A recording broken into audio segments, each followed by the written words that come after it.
दिल्ली में विधानसभा चुनावों को लेकर आम आदमी पार्टी के संयोजक अरविंद केजरीवाल एक के बाद एक घोषणा कर सभी को चौंका रहे हैं। दूसरी तरफ केजरीवाल की इन घोषणाओं को लेकर भाजपा भी हमलावर है। इसकी वजह यह है कि दिल्ली सरकार के महिला एवं बाल विकास डिपार्टमेंट के द्वारा एक सार्वजनिक सूचना के द्वारा लोगों को आगाह किया गया संजीवनी योजना और महिला सम्मान 2100 रुपये वाली योजना ऐसी कोई योजना नहीं है। अभी घोषणा का मामला ठंडा भी नहीं पड़ा कि केजरीवाल ने नई घोषणा कर फिर सबको चौंका दिया। ये घोषणा ग्रंथियों और पुजारियों को 18,000 रुपया हर महीने सम्मान राशि देने को लेकर थी। और केजरीवाल की घोषणा को लेकर जब केशवपुरम जिला भाजपा के कार्यालय मंत्री नितिन गोयल से एक्सक्लूसिव इंटरव्यू के दौरान टोटल खबरें के वरिष्ठ संवाददाता राजेश खन्ना ने बात करी। आइए देखते हैं इस विशेष एक्सक्लूसिव इंटरव्यू की रिपोर्ट में। नमस्कार, टोटल खबरों में आपका स्वागत है। मैं हूं आपका राजेश खन्ना। दिल्ली के पूर्व मुख्यमंत्री और आम आदमी पार्टी के संयोजक अरविंद केजरीवाल इन दिनों दिल्ली के चुनाव को लेकर जो है कि एक के बाद एक घोषणा कर रहे हैं। अभी जो है कि बार बार जो है कि निशाना साध रही है। उधर से केजरीवाल भी जो है कि एक के बाद एक घोषणा कर रहे हैं। केजरीवाल ने कई घोषणा करी हैं, तो इसी चीज को लेकर हम आज केशवपुरम भाजपा के कार्यालय मंत्री नितिन गोयल जी से हम बात करने आए हैं कि आखिर उनका क्या विचार है। केजरीवाल जो है कि इतनी घोषणा कर रहा है, उनकी पार्टी का और उनका क्या स्टैंड है, क्योंकि इस समय जो है कि बहुत चर्चा घोषणा को लेकर जो है कि हो रही है। नितिन जी, सबसे पहले टोटल खबर में आपका स्वागत है। नमस्कार जी। नितिन जी, केजरीवाल ने जो है ना कई घोषणा करी। मैं सबसे पहली घोषणा जो है ना, मतलब ये पानी को लेकर उनकी चर्चा मैं करना चाहता हूँ। उन्होंने कहा जी आपके पानी के बिल अगर ज्यादा आ गए हैं तो वो आप मत भरिए, हम जैसे ही सरकार में आएंगे आपके बिल माफ कर देंगे। तो इस पर आपका क्या टेक है, क्या कहना चाहिए?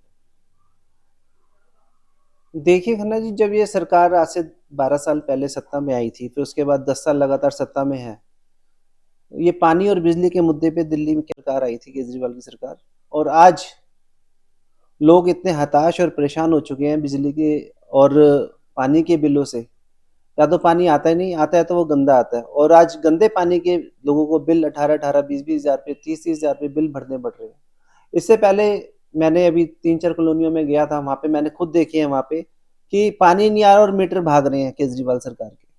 तो अब केजरीवाल जी को दिख रहा है कि हम दिल्ली से जा रहे हैं, तो एक नया उन्होंने जुमला छोड़ दिया कि हम सत्ता में आएंगे तो ये सारे पानी के बिल माफ कर देंगे। लेकिन केजरीवाल जी से मैं पूछना चाहता हूँ, ये नौबत ही क्यों आई जो उनके बिल भेजे? आपने तो 700 लीटर डेली पानी फ्री देने का वादा करा था, ये बिल कहाँ से आ गए फिर? आप जो आपने दिल्ली जल बोर्ड के अंदर इतना बड़ा घोटाला कर रखा है, ये आपको देखने की जरूरत है कि जो आपकी सरकार, पूरी सरकार भ्रष्टाचार में लिप्त है। दूसरी घोषणा केजरीवाल साहब ने करी थी कि वे हम जो है कि दिल्ली की महिलाओं को 1,000 रुपया देंगे महीना।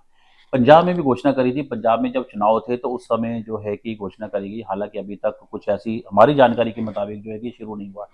तो दिल्ली के लिए शुरू करी गई थी। हालांकि उसका जो पास हो चुका है, कैबिनेट पास कर दिया है, नोटिफिकेशन हो चुका है, तो लेकिन अभी तक मिला नहीं है। तो उसके बारे में आप क्या कहेंगे? देखिए, केजरीवाल की सरकार सिर्फ जुमलेबाजी पे चल रही है। 3 साल पहले वो पंजाब के अंदर जब उन्होंने घोषणा की थी कि हम हर महिला को 1000 रुपये सम्मान निधि के तौर पे देंगे, और आज दिल्ली की जनता को, वो महिलाओं को गुमराह करने का काम कर रहे हैं कि 1000 रुपये हम प्रति माह महिला को देंगे। लेकिन उसके बाद वो 2100 वाली एक स्कीम लेकर आए, जिसके अंदर उनकी सरकार की तरफ से एक ऐसा नोटिफिकेशन आया है कि ये सिर्फ एक गैर कानूनी तरीके से फॉर्म भरवाए जा रहे हैं, जितने भी उनके प्रत्याशी घोषित हुए हैं उनके द्वारा। और इसके ऊपर हम जहां जहां हमको दिखाई देता है तो हम उस पर पुलिस की कॉल करके FIR दर्ज कराते हैं और उस चीज को बंद कराते हैं। ठीक है, आपने कि 2100 को लेकर जो है कि अभी इन्हीं की सरकार के द्वारा एक अखबारों में नोटिफिकेशन आया, बड़ा बड़ा जो है 2100 रुपये के लिए घोषणा करी गई है। तो आपको क्या लगता है कि ये फ्रॉडेड योजना जो है कि इसके बारे में जो है कि आपकी तरफ से क्या कार्रवाई करेगी क्षेत्र में? कुछ ऐसा अगर बताना चाहे। देखिए, जो ये योजना आई है केजरीवाल की योजना इनको लानी थी, तो आज से 10 साल पहले ये योजना क्यों नहीं लेकर आए? आज चुनाव के वक्त में कोई अभी ऐसे मात्र घोषणा है। ऐसी क्यों याद आ रही है कि हम हर महिला को 2100 रुपये देंगे? दूसरी ओर सिर्फ एक घोषणा मात्र उन्होंने करी है। लेकिन अगर वो घोषणा करी थी तो एक मैनिफेस्टो होता है एक चुनाव लड़ने का, उसके अंदर आप खाली घोषणा कर सकते हो, उसे इम्प्लीमेंट नहीं कर सकते। आप अपनी मर्जी से लोगों की, यानी कि दिल्ली की जनता के आप फॉर्म भर रहे हो जो गैर कानूनी के तौर पर, जो कि उनकी सरकार से ही एक नोटिफिकेशन आया कि ऐसी कोई योजना अभी तक लागू नहीं हुई है जिसके भी आप पे आप फॉर्म भर रहे हैं। और बिना नोटिफिकेशन के आप वो सब योजना के फॉर्म भर रहे हैं, तो एक गैरकानूनी तरीके से वो कार्य कर रहे हैं और हम इसका पुरजोर विरोध कर रहे हैं। और जहाँ भी हमको ये दिखाई देता है कि कोई कैंप लगा के इस कार्य को कर रहा है, तो हम उसकी कंप्लेंट नज़दीकी थाना में करते हैं। अच्छा, ये जो है 2100 वाली योजना है, उसके बाद एक संजीवनी योजना को लेकर भी जो है केजरीवाल साहब ने घोषणा करी थी, और वो भी बताया गया है, जो अखबारों में उसका नोटिफिकेशन आया कि ऐसी इस तरह की कोई योजना नहीं है, ये भी एक तरह का फ्रॉड है। तो उसके बारे में क्या कहेंगे आप बुजुर्गों के लिए? देखिए, पिछले 10 साल से मोदी जी की सरकार केंद्र सरकार के अंदर है और हम लगातार प्रयास करते आ रहे हैं कि दिल्ली के लोगों को आयुष्मान योजना का लाभ मिले। जो जिसके अंदर वो तो सिर्फ़ एक बुज़ुर्ग महिलाओं और पुरुषों की बात कर रहे हैं, लेकिन हम तो उसके अंदर 18 वर्ष से ऊपर जो भी व्यक्ति है, उसका आयुष्मान योजना के तहत 5 लाख का बीमा हम उनको दे रहे थे। वो किसी भी अस्पताल में जाके इलाज करा सकते हैं, लेकिन वो योजना अभी तक केजरीवाल जी ने दिल्ली के अंदर लागू नहीं होने दी, सिर्फ़ और सिर्फ़ इस बात को लेकर कि वो हमारे यशस्वी प्रधानमंत्री जी के नाम पे योजना थी। और वो जिस हिसाब से आपने बताया कि संजीवनी योजना लेकर आ रहे हैं सब बुज़ुर्गों के लिए। ये काम तो हम आज से 5 साल पहले, 10 साल पहले शुरू कर चुके हैं, लेकिन वो इसको इम्प्लीमेंट नहीं करने दे रहे दिल्ली के अंदर। और जो आज दिल्ली के अस्पतालों की हालत है, इतनी बदतर हो चुकी है कि वहाँ पे लोगों को दवाई नहीं मिल रही और इलाज के नाम पे 6-6 महीने की डेट मिलती है, 1-1 साल की डेट मिलती है ऑपरेशन के नाम पे। और केजरीवाल जी का अब खेल खत्म हो चुका है, वो दिल्ली से जा रहे हैं, तो ये अब नए-नए जुमलेबाज़ी लेकर आ रहे हैं दिल्ली के अंदर।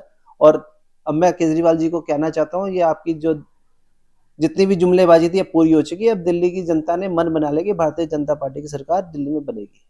अच्छा, केजरीवाल ने आज ही एक घोषणा करी है, ये बड़ी मतलब अलग तरीके की घोषणा है, कि ये घोषणा है कि पुजारियों और ग्रंथियों को जो है कि 18,000 रुपया जो है कि दिया जाएगा महीना। तो इसको लेकर आप क्या कहना चाहेंगे? क्या ये चुनाव को लेकर करा गया है?